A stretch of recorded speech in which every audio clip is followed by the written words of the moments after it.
Então, nós chegamos na 31ª Paraxá do livro de Levítico, com o nome Emor, que significa fala, e um tema interessante, super sugestivo para o momento que nós estamos vivendo agora. Muito sugestivo, que é esse período da contagem do Homer. Hoje nós estamos no 30º dia da contagem do Homer, faltando aí 20 dias para Shavuot, a festa de Shavuot. Então, o tema é: que relação há entre Hag Pesach e o Korban HaOmer? É muito mais fácil se eu dissesse assim, que relação há entre Hag Pesach e os dias de Hag HaMatzot, por exemplo, os pães asmos, né? Que é praticamente a semana da Páscoa, justamente é Hag HaMatzot também, né? Não tem como separar. Não precisa nem fazer uma paraxá para isso, né? Uma coisa está diretamente ligada com a outra. Agora nós percebemos que o Korban HaOmer, esses dias da contagem do Homer, ou também conhecido como Sefirat HaOmer, é uma legítima continuidade de Hag HaMatzot. É uma continuação, não tem como separar. É um processo que começa ali no dia 16 de Nissan, a Páscoa começa dia 14 para o dia 15, que é no entardecer, né? E tanto é que Hag HaMatzot começa no dia 15 de Nissan. E o Korban de HaOmer começa um dia seguinte. Então, não precisa ser muito inteligente para perceber que todo esse processo do Sefirat HaOmer começa dentro desse período do Hag HaMatzot, da semana de Pesach. Então há uma fusão. Não termina a semana da Páscoa e começa depois a contagem do Homer. Começa dentro. Então, peraí, isso é um sinal muito legal que o Eterno quer mostrar para a gente. O que é isso que o Eterno quer mostrar? Então, já começa por aí. Vamos lá. Um breve resumo. Leis para os sacerdotes. A lei é acerca de comer coisas santas. Os animais sacrificados devem ser sem defeito. As festas solenes do Senhor. O azeite para o candelabro, o pão para a mesa do Senhor, a pena de pecado de blasfêmia. O capítulo 23 dessa paraxá Emor, ou paraxá Hamoadim. Hamoadim por quê? Porque é uma paraxá, nós estamos vivendo um dia festivo, dias, né? Dias que conecta a festa da Páscoa a Shavuot. Então, esse processo, o que o Eterno quer dizer? Ele quer dizer que todas as festas, elas se interconectam entre si, elas não são uma festa aqui e outra totalmente separada. Existe um processo de crescimento espiritual de uma festa para outra, como se nós estivéssemos andando numa escada. Escada com patamares. Patamares é quando você está subindo os degraus normal, você para, tem um espaço ali que é mais espaçoso, que você, né, pode fazer assim com as pernas, né?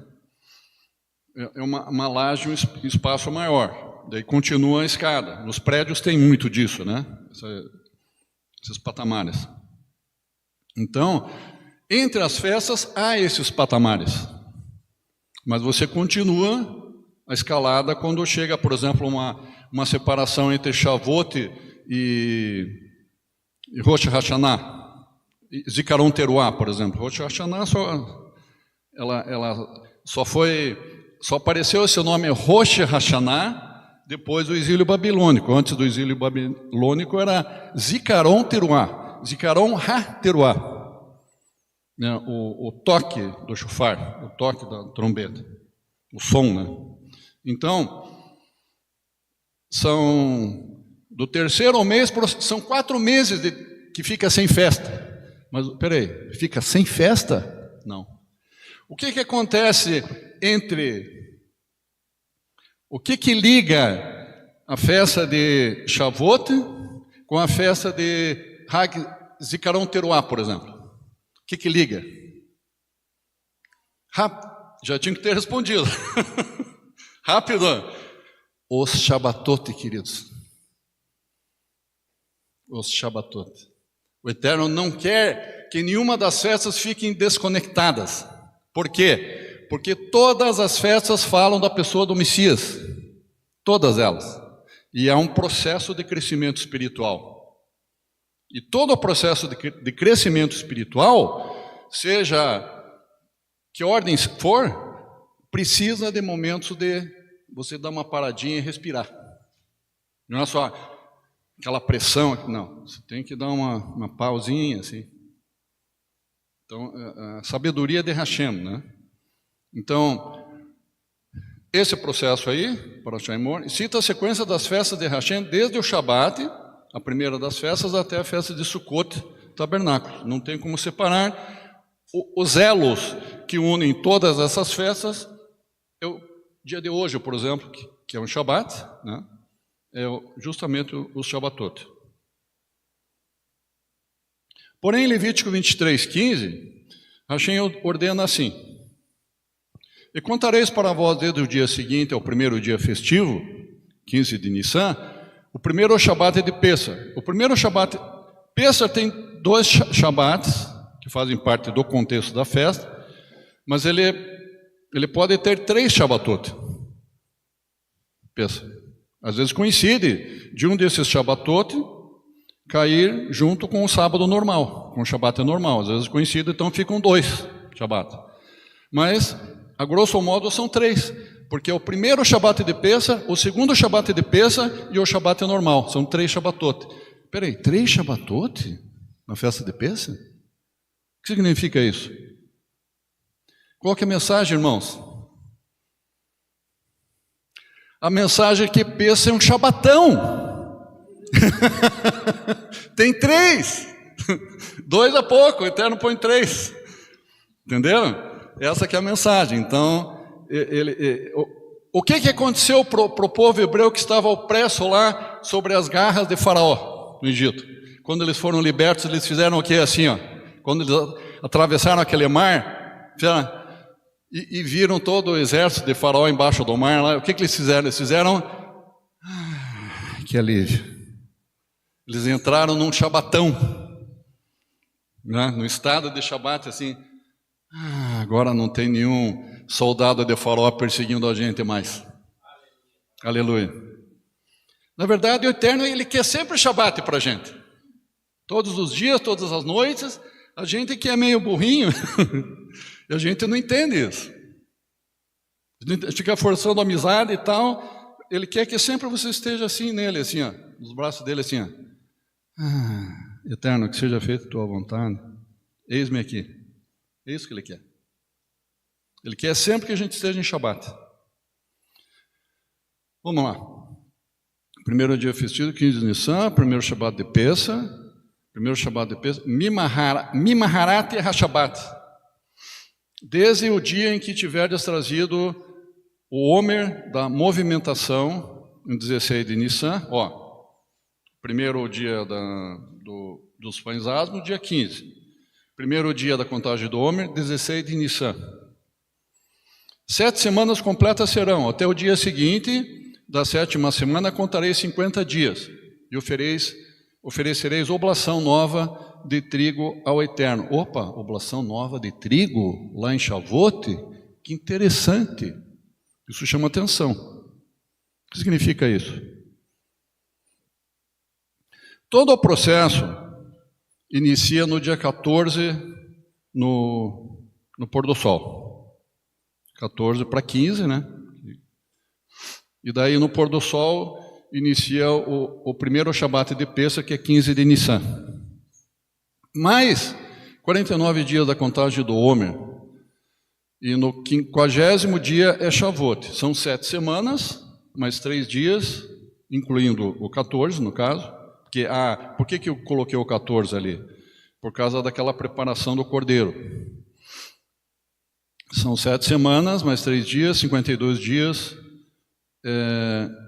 e ao todo são 10 Shabbatot nesse processo. Esse processo entre Pessah e Shavuot, são 10 Shabbatot, são Shabbates além do padrão. Então, todo esse processo, incluindo o Shavuot, o Eterno está dizendo que tudo isso é um Shabbatão para todos nós. E a conexão que tem de Pessah com o Shavuot, não é para separar. Se alguém separa, mude o teu pensamento. Não pode separar. Essa que é a paraxá de hoje, está falando exatamente disso. Até que o Korban HaOmer Cevada, uma coisa que nós temos que entender aqui, o Korban HaOmer, ele não é feito de trigo, irmãos. Aqueles 2 quilos, 2 litros ou 1,2 kg, que é um Homer, você não vai fazer isso de trigo, porque não tem o trigo. Deve ter um trigo velho do antigo lá. Mas o que o Eterno está querendo dizer? Ele está querendo dizer que você vai esperar um tempo para comer o trigo só a partir de Shavuot para frente, que é a colheita do nova que vem. Essa nova colheita do trigo. Mas a cevada, ela dá antes do trigo. Quando você planta, a cevada, ela germina, né, mais rápido, e ela dá fruto,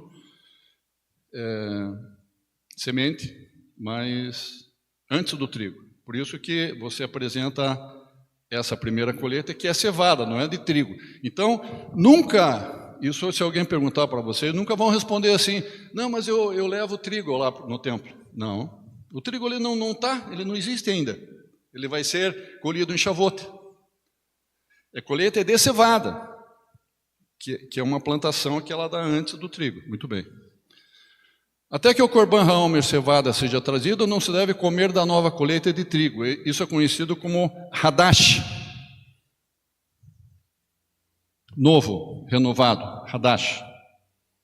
Então, tem até um cântico relacionado ao Messias que falando de Hadash, porque ele é um renovo, ele nos renova. Né? Em Levítico 23, 22, também cita as leis de Leket e Peá. O que é Leket e Peá? São práticas da Tzedakah. Uma coisa que agrada muito o Eterno, que é falado na maioria dessas festas, é falado sobre prática de Tzedakah. Então, por isso que essa prática de Tzedakah deve fazer parte do nosso dia a dia, não só em dias de festa, nosso dia a dia. Então, sempre é um princípio, não estou falando aqui de dízimo, mas é um princípio da Torá também, a gente praticar. Por quê? Por que nós temos que praticar Tzedakah? Porque o Eterno nos dá tudo. E nós não devemos guardar tudo, ou consumir tudo. Sempre a gente tem que lembrar que tem alguém que precisa mais que a gente. Né? Leket, espigas caídas no processo da colheita. Quando você está colhendo, eu não sei se existe uma colheitadeira, mais tecnologia que tem, que na hora da colheita não fique alguns grãos lá no chão. As colheitas colhem, né? Mas não talvez 100%. Fica uma porcentagemzinha que cai no chão. Ou que a própria máquina, a colheitadeira, ela não consegue chegar bem na borda do terreno, assim, na curva. Fica lá uma porcentagem que não se colhe normalmente. Não, eu não colhi agora, mas eu vou correndo lá, vou colher tudo. Não, deixe quieto aquilo lá. Vou mandar meus filhos irem lá, meus empregados, para colher tudo rapidinho antes que me roubem. Tem gente que é assim. Não, é tudo meu. Não vou dar uma semente, não vou dar nem meia semente, quanto mais uma. Tem gente que é assim.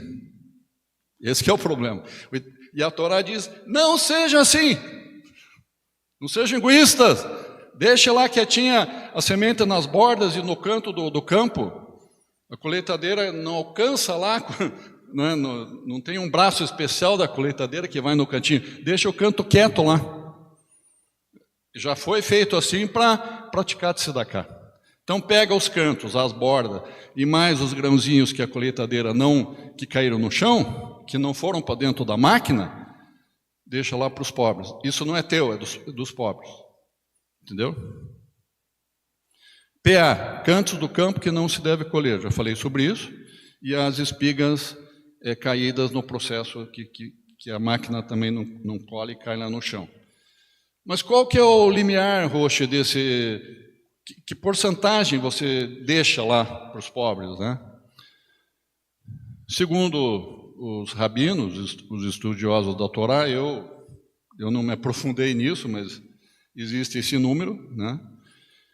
1/60, 1/60, que é a 60ª parte da colheita, é pouco. 60. Se o Eterno pedisse 10%, é um valor considerável, 10% da minha colheita. Ele só pede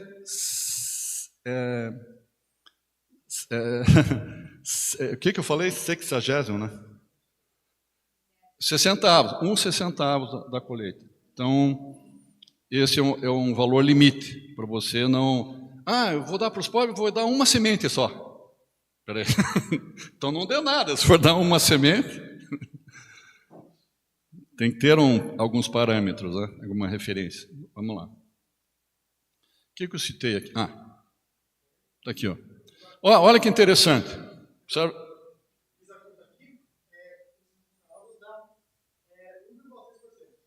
1,6%.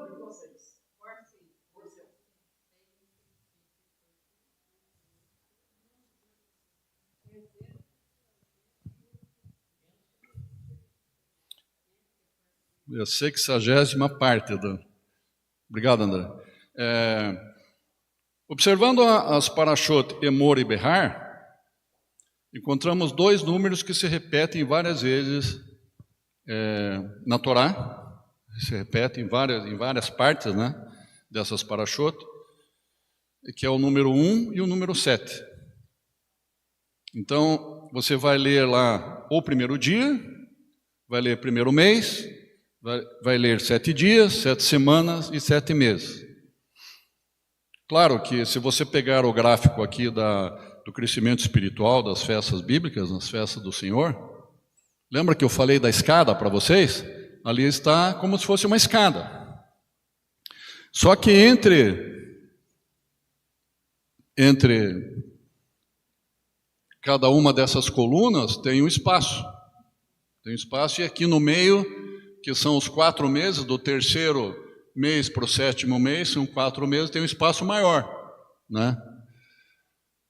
Então, aqueles patamares que eu falei para vocês. Então, ali primeiro Pêssar, Pães Asmos, Primícias, Pentecostes, que é Shavuot, Trombetas e Carão Teruá, Yom Kippur e Tabernáculos, a última, a principal, lá em cima. Tabernáculo, que é o 15º dia de Nissan, de Tisrei. Então, vocês podem ver ali, só para confirmar para vocês, a repetição do número 1. Vocês podem ver aqui, ó, que Pêssar, Hamatzot e Bikurim, que é primícias, tudo no primeiro mês. Daí dá um salto para o terceiro mês, que é Shavuot. Então, repete ali, primeiro mês, e já começa aqui, ó, 7 dias, 7 semanas, depois 7 meses, 7 dias, 7 semanas, 7 meses, depois aqui um processo também de 21 dias, que começa ali, Zikaron Teruá até o final de Sukkot, dá 7 vezes 7 vezes 7, também repete o número 7 aqui, 10 dias, 7 dias, e aqui também, essas 3 principais festas são no 7º mês. Então repete muito aqui o número 1, repete mais vezes o número 1 e o número 7, sem sombra de dúvidas, né? O que o número 7 simboliza para nós espiritualmente falando? Número 7 fala de plenitude, de completo, algo que é completo, que é pleno.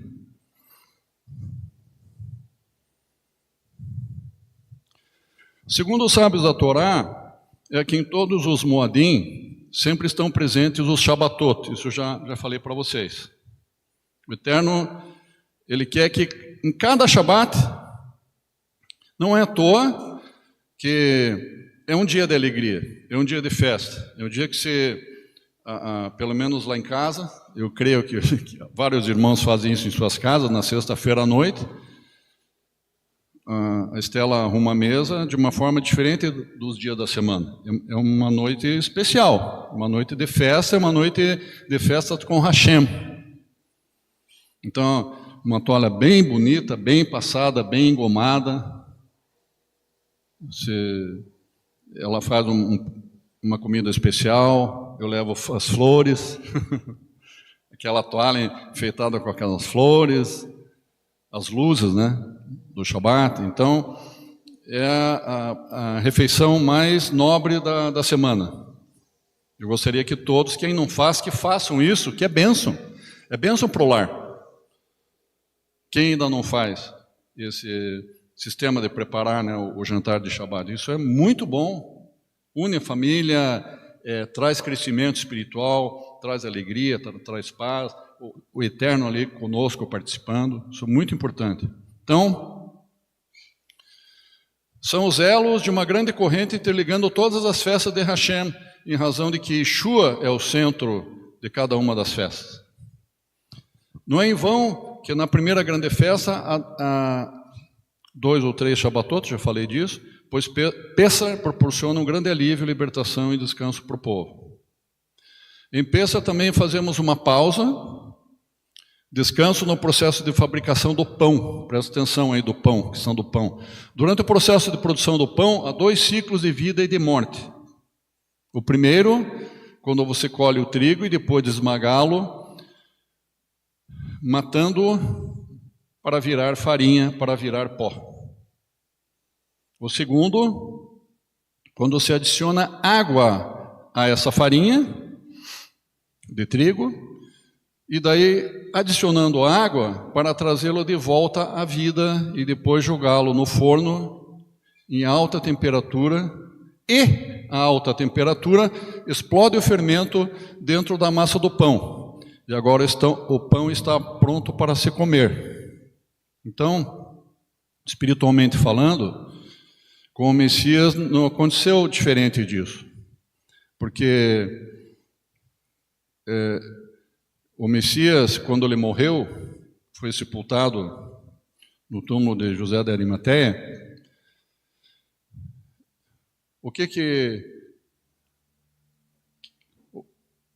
Como que ele ressuscitou, o Messias? Quando ele foi morto e sepultado no túmulo de José de Arimateia, o que ressuscitou o Messias, irmãos? Hã?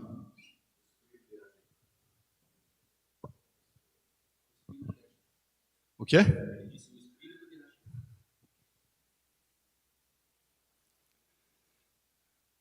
Quando o trigo vira farinha, é pó.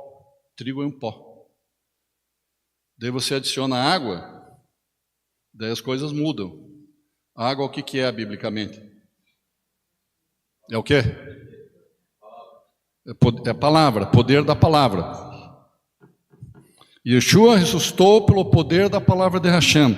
E biblicamente, Yeshua ressuscitou com água. Entendem? Então, por que as festas bíblicas elas têm conexão direta com a agricultura? Por causa dessas ligações. Você não tem como separar. É tudo uma coisa só. Só que tem a parte física, biológica ali dos cereais, né? E tem a parte espiritual, mas o entendimento é o mesmo, a profundidade é a mesma. Então, daí quando a farinha ela torna a ter vida novamente, daí ela vai para o forno e depois o pão está pronto para alimentar. Então fala da ressurreição do Messias, que ele vive. Tem muita gente até hoje que crê que, não, esse Yeshua de vocês, ele morreu e parou ali. Infelizmente tem gente que crê assim, não crê na ressurreição do Messias, né? Porém, em Pêssar fazemos uma pausa do segundo ciclo. Como assim? Em Pêssar fazemos uma pausa do ciclo. Qual que é o segundo ciclo? É um processo semelhante ao Shabat e Hag Hamatzot. Por que Hag Hamatzot? Porque em Hag Hamatzot nós comemos como se o pão não tivesse crescido. É como se nós tivéssemos comido farinha, sem água. Você traz a oferta do Homer. Nesse processo de Hamatzot, você traz a oferta do Homer. Você começa a trazer a oferta do Homer. O que significa isso, então? Então, significa que nós paramos quando o trigo vira farinha. Mas qual o sentido disso, espiritualmente falando? Nós damos uma pausa, presta atenção que é muito legal, para a gente saber...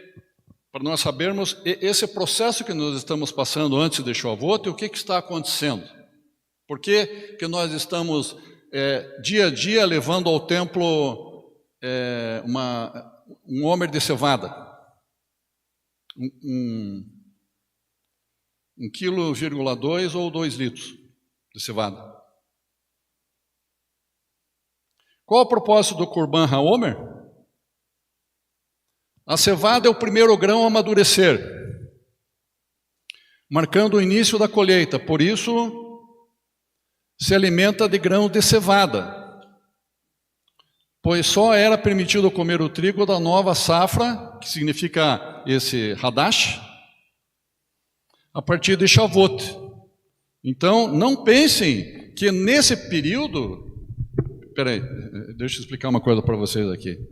Então, eu não quero que vocês confundam as coisas. Então, nós estamos fazendo errado, Rocha, que a gente pode, depois daqueles 7 dias de Pêssar, a gente pode comer pão normal, trigo, né? Eu estou falando para vocês que esse processo da agricultura, que era lá nos tempos antigos, né? Ele era real. Isso aqui não é uma invenção, nem do Rocha, nem de rabinos. Isso era naturalmente normal. Essa produção de cevada, depois a produção do trigo que vinha a partir de Shavuot, era normal. Então, o homer levado ao templo era homer de cevada, não era homer de trigo. Isso eu quero que vocês entendam. Isso é real, né? Então, a oferta de cevada a partir de 16 de Nissan consagrava a Hashem os primeiros frutos, um processo de arrependimento e aperfeiçoamento de caráter. Então, o que eu falei lá? Nós vamos dar uma pausa. É como se você começasse a produção de pão e parasse só na farinha. Você para na farinha. Mas espera aí, eu não vou comer farinha seca, né? Sem ir para o forno ainda. Mas o que significa essa farinha seca? Não desviem o olhar agora, que é bem importante essa parte aqui.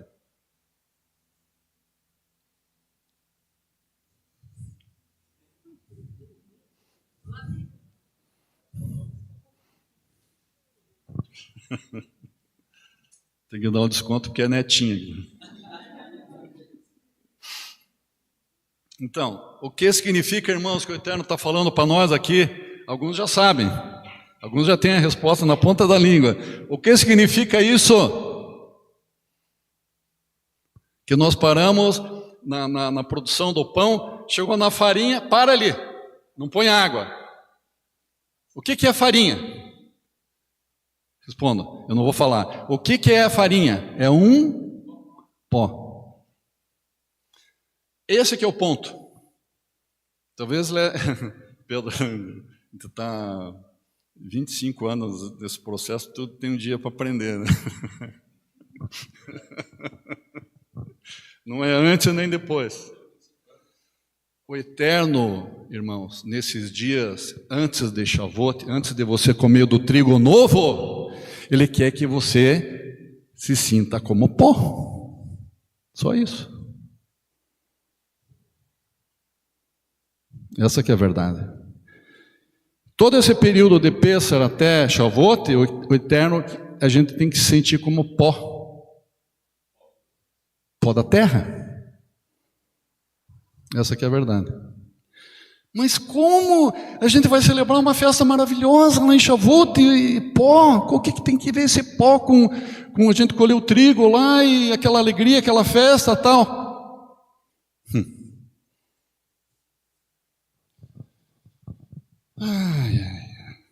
O que aconteceu com o Messias?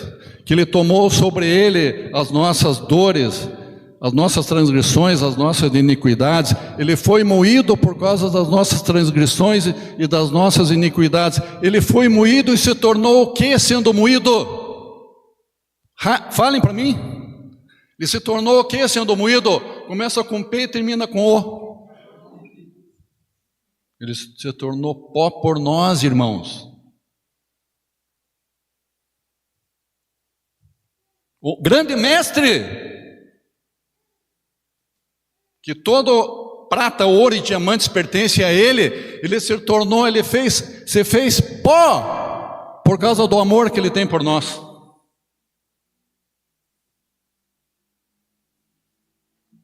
Por isso que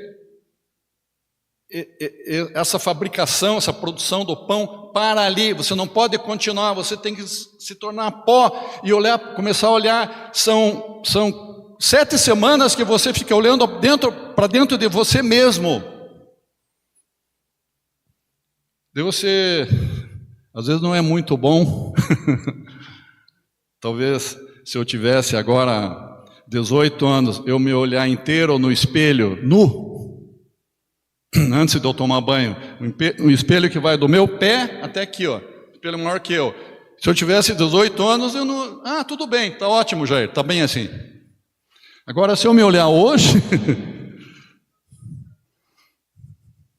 talvez eu não pense a mesma coisa de quando eu tinha 18 anos, né?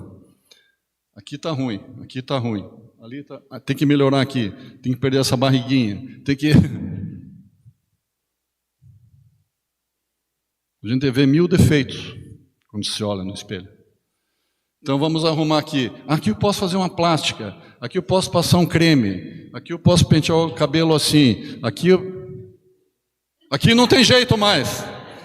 Aqui infelizmente não tem jeito. Tem que suportar. Não tem jeito. Essas rugas aqui. Mas conheço um médico aí que tira essas rugas. O cara é muito bom. Só vai pagar uns 30 para ele aí. A gente dá uma risada, mas é verdade, né, irmão? Então, o que é esse procedimento todo? A partir de Shavuot, a oferta de cevada, a partir de... Né? Um processo de arrependimento e aperfeiçoamento de caráter. Processo de aperfeiçoamento e arrependimento de caráter. A cevada significa o início da liberdade física. Presta atenção aqui também. Porém, o povo de Israel ainda estava num estado carnal de dependência. Presta atenção aqui que é bem legal. Necessitando das 7 semanas de purificação para conquistar a liberdade espiritual. Portanto, o Corban HaOmer é uma continuidade de Pêssar no sentido de transição da cevada animal, porque a cevada era muito usada, não era usado cevada para os homens comerem. Os homens comiam pão, comiam trigo, comiam bolo que faziam de trigo. Não tem lá, fiz um excelente bolo de cevada, venham na minha casa, vamos fazer uma festa. Cevada era uma comida animal, irmãos. Cevada era uma comida animal. O que está falando, Roxinha? Está dizendo que quando você acaba de sair das trevas, você acaba de sair do Egito, não é nem no primeiro, nem no segundo, nem no terceiro dia que você vai desconectar totalmente o Egito de você. Aquilo está grudado em você. Fica incorporado em você o Egito. Quero tirar essa cola, quero tirar o Egito de mim. Então levam aqui em caráter espiritual, né, essas 7 semanas, para uns pode ser 7 semanas, para um pode ser 7 meses, para outro pode ser 7 anos, para outro pode ser séculos. Daí não tem mais o que fazer. Estão me entendendo? Precisa de um tempo de você tirar o pé esquerdo ficou lá com cola no Egito, tal, daí solta o pé do Egito. Então, tem coisas que são engraçadas, mas é uma verdade, né? O Egito não quer sair da gente, e às vezes a gente não quer sair do Egito. Está tão bom esse Egito. Está tão bom esses pecados. Os pecados são muito bons, os pecados do Egito. Essa que é a verdade.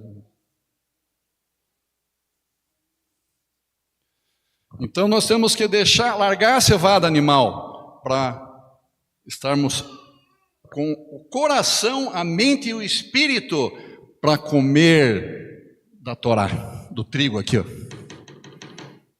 Para comer do Messias, da palavra dele, a palavra de vida. Ele é o pão da vida. Ele não é um pão de cevada, ele é um pão de trigo, do trigo novo.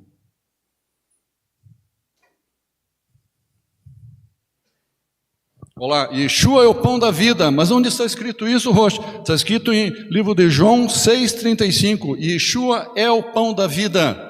Ele diz, eu sou o pão da vida. Eu sou o pão de trigo, do trigo novo.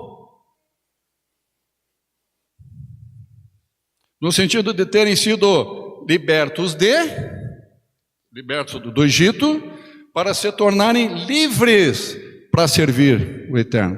Então, existe também um período que você sai do Egito, mas você está desnorteado ainda. Eu saí do Egito, nossa, aconteceu algo maravilhoso comigo. Eu estou apaixonado por Yeshua, mas de repente você está vivendo esse sentimento e você faz assim, ó. Vou para cá, vou para cá. Não, é para cá. Não, acho que é para cá. É uma espécie de uma barata tonta. Mas Yeshua está palpitando no teu coração que você já saiu do Egito, mas ainda você se sente perdido. Então, nesse processo que você olha no espelho, vamos arrumar aqui, vamos arrumar ali, eu tenho que largar a mão disso, tenho que largar, não posso mais fazer, não posso mais falar isso, não posso mais comer aquilo, não posso mais ingerir aquele outro. Você vai se depurando, para daí em Shavuot você receber o norte. Você daí vai receber a instrução, é por aqui, ó. Quando você recebe a Torá, daí você tem o norte. Você tem o caminho daí. É por aqui, ó. Então agora eu tenho Yeshua e sei que o meu caminho é em direção a Jerusalém. Não vou para Roma, não vou para Istambul, não vou para a França.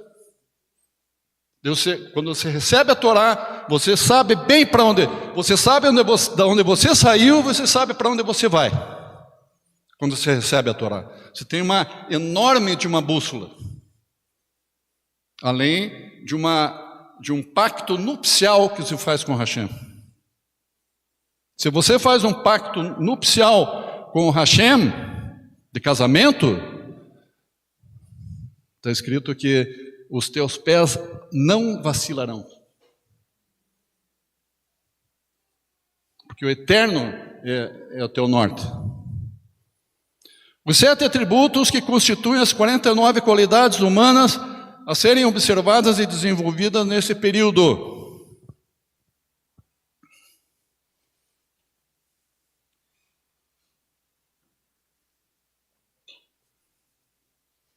Os 7 atributos emocionais. Tipo assim, alguém pode me perguntar, poxa, para cada dia de Shavuot, como que eu procedo? Você vai proceder bem assim.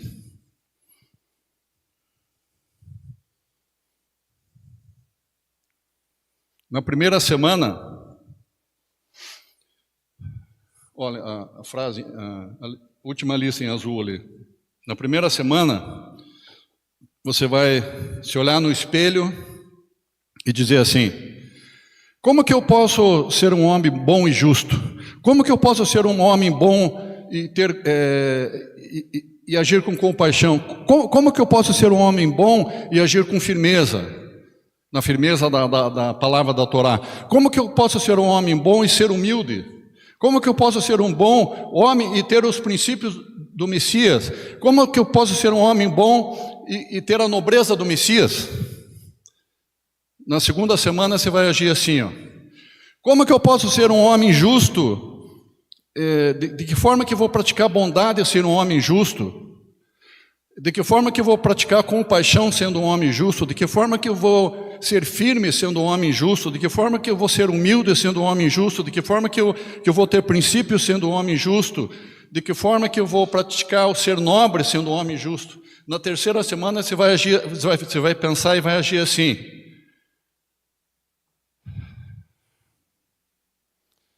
como que eu posso praticar, como que eu posso ter compaixão das pessoas? Como que eu posso praticar a bondade nesse processo?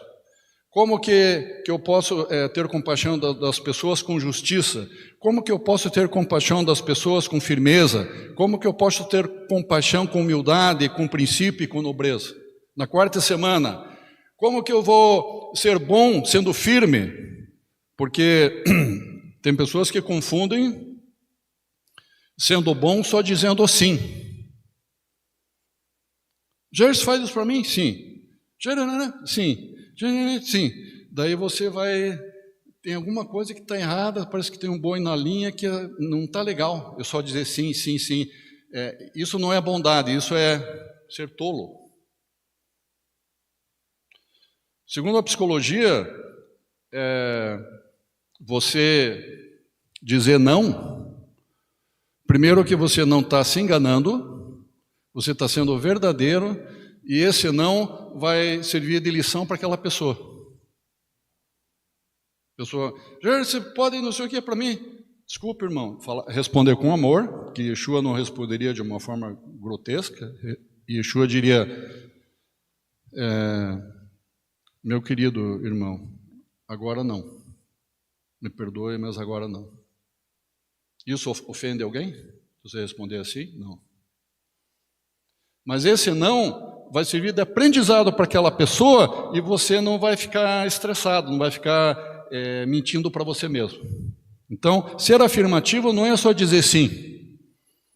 É você, na hora certa, dizer não. Mas um não com amor, como Yeshua responderia. Entenderam o processo aqui? Então, bondade, justiça, compaixão, firmeza, humildade, princípio e nobreza. Esses são os 7 princípios de cada semana. Você joga um sobre o outro. Então, essa é a lição de casa de Shavuot, antes de Shavuot. Para nós chegarmos em Shavuot, daí você atingir todos esses pontos, você chega assim, justo, na presença de Hashem, para receber a Torá, para receber Yeshua, para ter um norte na tua vida, que você não vai falhar. Na Parashá Itró, Êxodo 18:16, Moisés disse a Itró: e faço-lhe saber os estatutos de Hashem e suas leis. Mesmo antes da revelação da Torá, Moisés já ensinava a Torá aos filhos de Israel, incluindo a experiência do maná. Interessante essa questão do maná aqui. Êxodo 16:15, perguntaram os filhos de Israel: que é isto? Disse Moisés: é o pão que vos dá Hashem para comer. Olha, nessa resposta de Moisés, vocês percebem Yeshua na Torá? Se lá em João está escrito: eu sou o pão da vida, Moisés está falando de Yeshua ali, que é o pão. Lá, disse Moisés: é o pão que vos dá Hashem para comer. Quem deu Yeshua para nós? Não foi Hashem? Yeshua não veio de Hashem? Então, o pão dado por Hashem para comer. Yeshua na Torá, irmãos, todas as parashot vocês vão encontrar Yeshua, seja uma forma mais profunda ou mais rasa, como Hametz, ou como Sod, mas está lá Yeshua, todas as parashot. Todas as parashot, Yeshua está lá, queridos. Não se deixe enganar. Maná no deserto foi um prenúncio da revelação da Torá. Hashem os orienta a colher dupla porção, 2 homeres. Olha, por acaso, Jair, você está querendo dizer que maná tem a ver com contagem do homer? Tem tudo a ver. Por isso que eu coloquei aqui. Já está falando de Yeshua e está falando de Shabat. Shabat é o 4º mandamento da Torá. Quando aconteceu isso aqui, a Torá não tinha sido revelada ainda. Quando aconteceu a experiência do maná, a Torá não tinha sido revelada, não tinha sido revelado para o povo, mas para Moisés, para Abraão já tinha sido revelado. Não de uma forma total, plena, mas partes dela sim. Por quê? Porque antes da revelação da Torá, das palavras de Êxodo 20, Moisés já orientava o povo conforme a itens da Torá. Onde é que está escrito isso hoje? Já vou mostrar.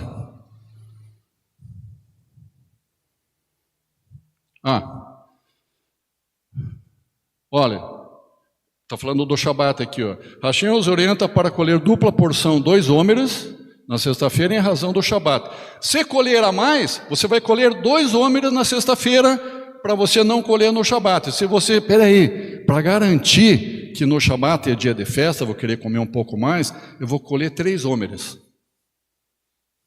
4. Se você colher a mais, estraga. Qual que é a mensagem? A mensagem é: estudem a Torá. Até mesmo para estudar a Torá, a gente não deve estudar a Torá nem de mais, nem de menos. Tem um tempo saudável. Por que não estudar demais? Por que não estudar demais, irmãos? Por acaso, nós aqui vivemos sozinhos na nossa casa? Nós temos trabalho, olha lá. Nós temos trabalho, olha lá, olho para o filho, para o meu filho, não mora sozinho. O Raul não mora sozinho. O Marco não mora sozinho. E assim por diante aqui.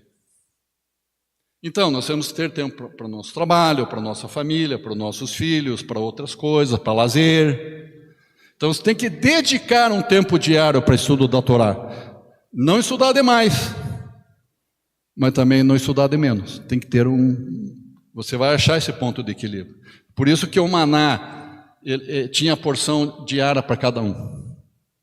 Se colhesse demais, estragava no outro dia. Mas se você colhesse dupla porção na sexta-feira, o Eterno cuidava para não estragar no Shabat, porque o Shabat não podia colher, você tinha que parar no Shabat. O Eterno não esquece de nada, entendeu? A justiça é plena, né? Nos demais dias, cada israelita colhia no deserto 1,2 quilos ou 2 litros de maná.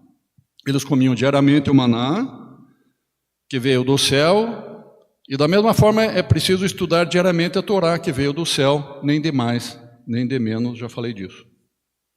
Fazemos um paralelo do processo do plantio do trigo, com Yeshua que veio do céu para morrer e ressuscitar no 3º dia. Olha que interessante, livro de Isaías. Livro de Isaías, querido.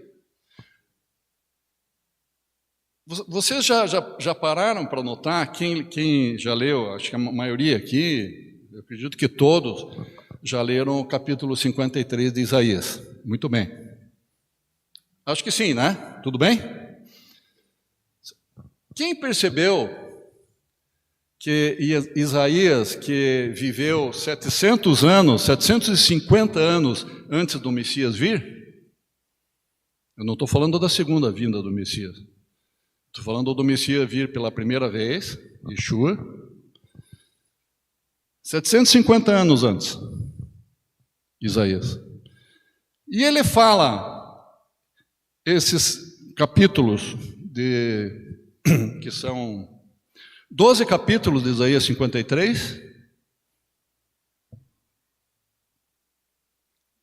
12 capítulos.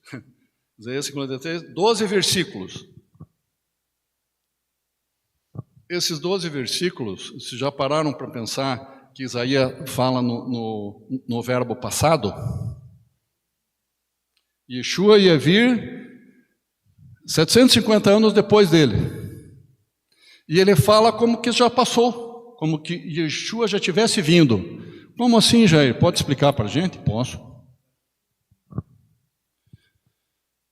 Ó, 53:1. Quem creu em nossa pregação e a quem foi revelado o braço do Senhor, porque foi subindo como um renovo perante ele, e como raiz de uma terra seca, não tinha aparência nem formosura, olhámo-lo, mas nenhuma beleza havia que nos agradasse. Era desprezado. Ele teria que ter escrito aqui, ele será desprezado. Por que Isaías faz isso? Será? Isaías estava meio velhinho, acho que ele se enganou. Usou o verbo no passado. Né? Isso é normal da idade, né? Certamente ele tomou sobre si as nossas enfermidades e as nossas dores levou sobre si, e nós reputávamos por aflito. Mas ele foi transpassado. Foi, mas ele ia vir ainda. Como foi? Não faz sentido? Vamos ver se ele muda. De repente ele começa a falar no futuro aqui. Vamos ver. Vamos fazer uma forcinha aqui. Ele foi oprimido, de novo, ele foi oprimido e humilhado, mas não abriu a boca. Foi arrebatado e de sua linhagem, quem dela coagitou, porquanto foi cortado da terra. Tudo no passado. Todos os versículos são assim, todos. Não vou ler todos agora para você, podem conferir depois. Qual a razão disso, irmãos? Qual a razão disso, irmãos? É tempo de restauração. O Eterno está escancarando assim para a gente verdades que os pastores não falavam, que padres não tinham que falar, não falavam. Porque é que está no passado.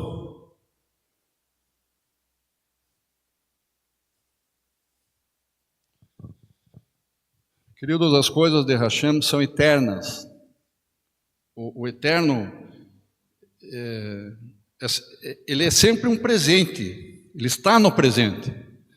Passado, futuro, o Eterno está além do tempo e além do espaço. A mente do Eterno está totalmente fora desse ciclo de tempo e espaço. É um outro patamar, é um outro nível. Ele tem um controle total sobre isso, Hashem. Se ele quiser inverter o tempo do passado para o futuro do passado, ele faz a hora que ele quer isso aí. Ele pode parar a terra, a experiência de Josué, ele parou a terra e o sol ficou lá, um tempão lá, não saía do lugar. É verdade isso ou não? Isso não é nenhum problema para Hashem. Ele faz, de 1 milésimo de segundo, ele faz bilhões de anos-luz ao mesmo tempo. Onde que o Jair está querendo chegar? Estou querendo chegar que o projeto da vinda de Yeshua para vir e morrer, ser plantado como trigo, morrer, já estava pré-estabelecido muito antes da fundação do mundo. A morte de Yeshua já estava estabelecida antes da fundação do mundo, irmãos. Não é uma novidade que ele foi pego de surpresa pelos romanos, não. Já estava tudo projetado, tintim por tintim, não escapou nada. Nenhum romano fez a mais nem de menos. Eles fizeram o que Hashem ordenou para fazer.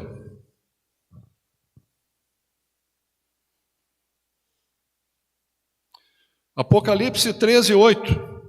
A razão disso é que o Messias, o Cordeiro de Deus, que foi morto desde a fundação do mundo.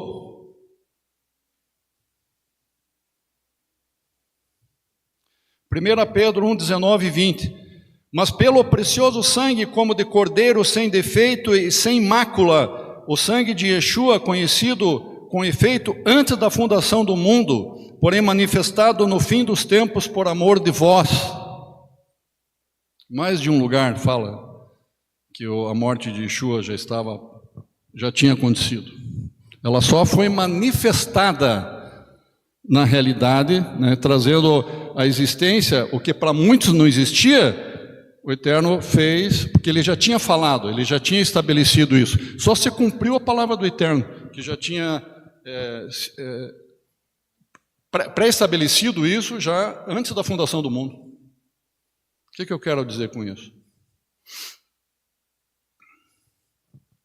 Então, Isaías 53 diz: cresceu como um renovo, como raiz de uma terra seca, que não havia boa aparência nele para que o desejássemos. As palavras de Isaías 53:2, subiu como um renovo, revelam que Yeshua teria um início simples, humilde e um desenvolvimento normal, e não com uma grande esplendorosa chegada triunfal. Ele veio de uma forma simples, humilde, ele cresceu lá, muitos não percebiam que ele era, né? Muitos sabiam, alguns sabiam, mas a maioria, não, é um jovem, uma criança normal, né? Um fariseu.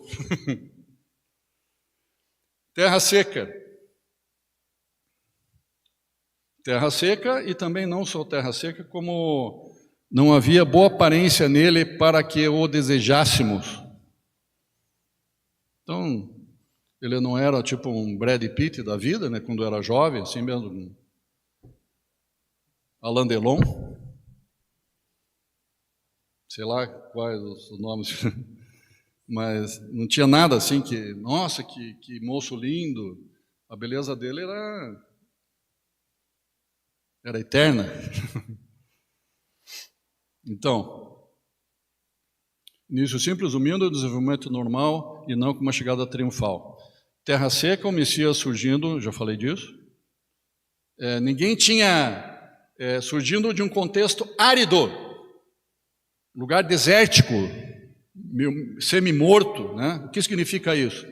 O povo compatível com o deserto, também com o interior de cada um deles morto, sem vida, sem espiritualidade, sem esperança grandes esperanças no futuro, mesmo porque o povo de Israel era opresso pelo sistema político romano, que só faltava colocar canudinho para, tipo vampiro, assim, para chupar o sangue, né? Só chegava a faltar nesse ponto aí, porque a carga de impostos assim era coisa absurda. Vocês já falam que o Brasil tem uma das maiores cargas de impostos do mundo, lá era 3, 4 vezes, 5 vezes pior. Naquele tempo lá.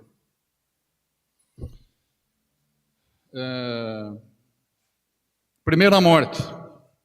O grão de trigo é plantado no solo, onde sua casca externa se decompõe, e ele morre como semente individual para germinar e crescer. Representa a vinda de Yeshua, que saiu do alto dos céus. Yeshua saiu do alto dos céus, desceu e pisou na terra, porque ele já havia sido morto desde a fundação do mundo.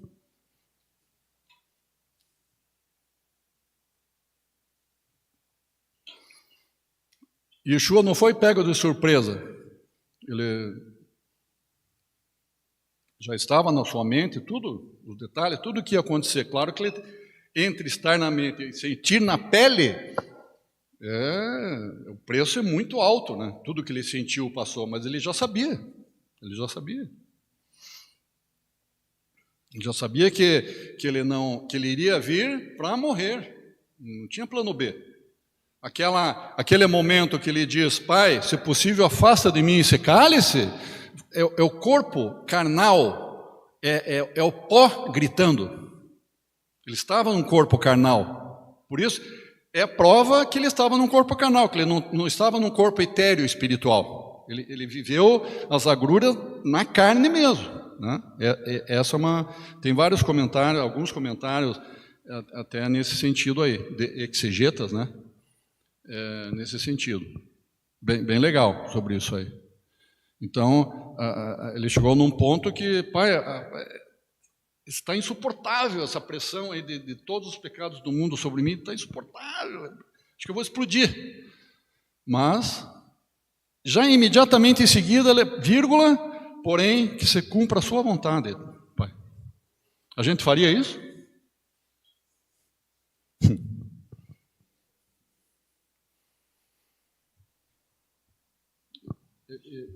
Ele já estava nele incorporado. Então, o primeiro processo do trigo é ali, essa morte, né? Que a semente, ela morre para gerar, semente do trigo. Yeshua morreu historicamente no primeiro século, porém seu sacrifício foi pré-ordenado bem antes da fundação do mundo, irmãos.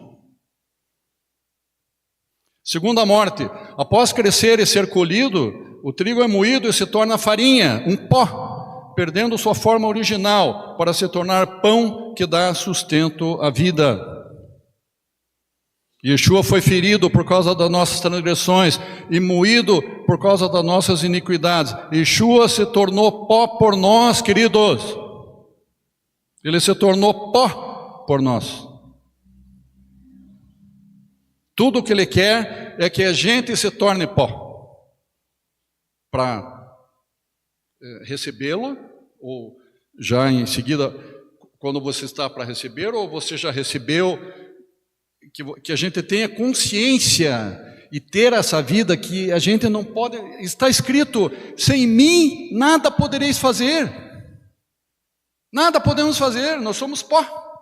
Então, quando a gente tem qualquer pensamento de vanglória, não, porque eu fiz isso, eu conquistei aquilo, veja bem, tantos anos que eu trabalhei e conquistei isso, eu não posso abrir mão disso, eu sou isso, eu sou doutor, eu sou mestre, a gente é pó, Ele é o mestre. Não se deixem confundir, irmãos. O Eterno está mostrando para nós claramente aqui, não vamos perder a humildade. Não podemos perder a humildade. Não vamos misturar com dignidade, né? A questão de dignidade é uma coisa. Por exemplo, o filho honrar o pai honrar os irmãos, e assim os parentes, amigos, cada um seguir o seu caminho, né? Mas nunca se achar. A Torá repete muitas e muitas passagens essa questão do pó. A gente nunca deve se achar. A morte do trigo é um sacrifício de fecundidade, não de derrota. Ela representa Yeshua entregando sua vida para gerar vida a quem estava morto. Antes do Baruch Rabá, só quero repetir que é bem legal, né? Yeshua já sabia que ele vinha para morrer e ele morreu. Mas como ele estava morto, de onde que veio algo para ele ressuscitar? Ele estava morto. Ele mesmo disse, eu ressuscito? Quem falou? Quem? Hashem. Jogou água nele. E daí o trigo teve vida de novo, para se tornar pão da vida.